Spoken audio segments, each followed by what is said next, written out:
देखिए, आज की नहीं है, मैं तो शुरू से इस बात को कहता रहा हूं कि राष्ट्रीय स्वयंसेवक संघ की विचारधारा का मैं विरोधी हूं, क्योंकि ये पूरी तरीके से न तो संविधान को मानते हैं, न देश के कानून को मानते हैं और अपंजीकृत संस्था है जिस पर कोई कानून लागू नहीं होता।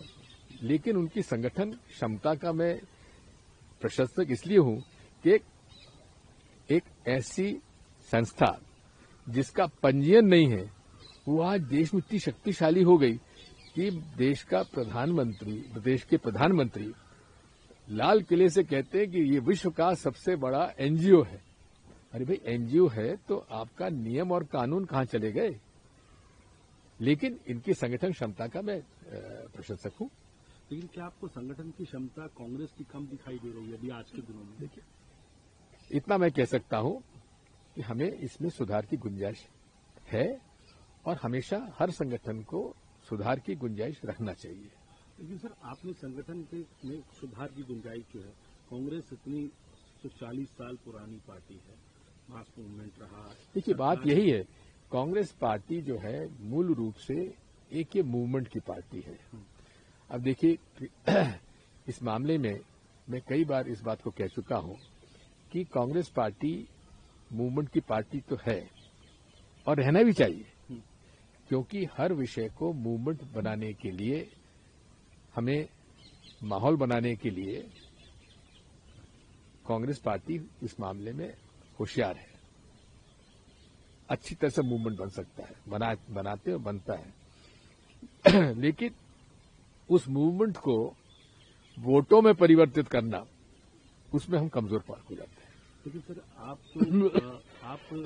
सीडब्ल्यूसी के सदस्य रहे हैं, कई राज्यों के प्रभारी रहे, क्या वजह है कि ये बात आपकी कांग्रेस नेतृत्व तक नहीं पहुंच पा रही है? क्यों नहीं पहुंचे? कहना पड़ रहा है ये सब चीजें। तो क्या क्यों नहीं पहुंचे? जब आप मुझसे पूछ रहे हैं तो पहुंच नहीं रही है। एक और बात सर, जो बड़ी महत्वपूर्ण बात है, संगठन सृजन का कॉल लिया गया, कहा कि जिले को मजबूत करना है, बिल्कुल, जिले को सशक्त करना है। इस चीजों में कहीं ना कहीं आप देखते हैं क्या ये चीजें सही जा रही हैं? पहली बात सर। और दूसरा मेरा सवाल, आप ही के प्रदेश के अंदर बाकायदा जब राहुल गांधी गए, कई नेताओं ने इसी चीज के ऊपर रोष प्रकट किया था, तो सामने आई। देखिए, ऐसा है, कमी है, ऐसा है, जब भी नियुक्तियां होती हैं तो 25-30% में रोष होना स्वाभाविक है, क्योंकि महत्वाकांक्षाएं लोगों की होना स्वाभाविक है। लेकिन ऐसा कुछ नहीं है जिससे कि कहीं फर्क पड़ा हो। सही हुआ है। संगठन सृजन को और मजबूत करने की, निचले तक ले जाने की जरूरत है। बिल्कुल नीचे, कब बनेगा? बिल्कुल। देखिए, बात यही है, हमें जब तक हमारा संगठन बूथ तक और मोहल्ले तक, गांव तक नहीं पहुंचेगा, तब तक हम संतुष्ट नहीं होंगे। आज की बैठक में तो आपके सारे नेतृत्व में ही था। क्या आपने अपनी बात से वहां अवगत कराया? क्या बोला मैं नहीं पूछूंगा, लेकिन क्या अवगत करा? जो मुझे कहना था मैंने कहा है। वीके न्यूज, राष्ट्र के नाम।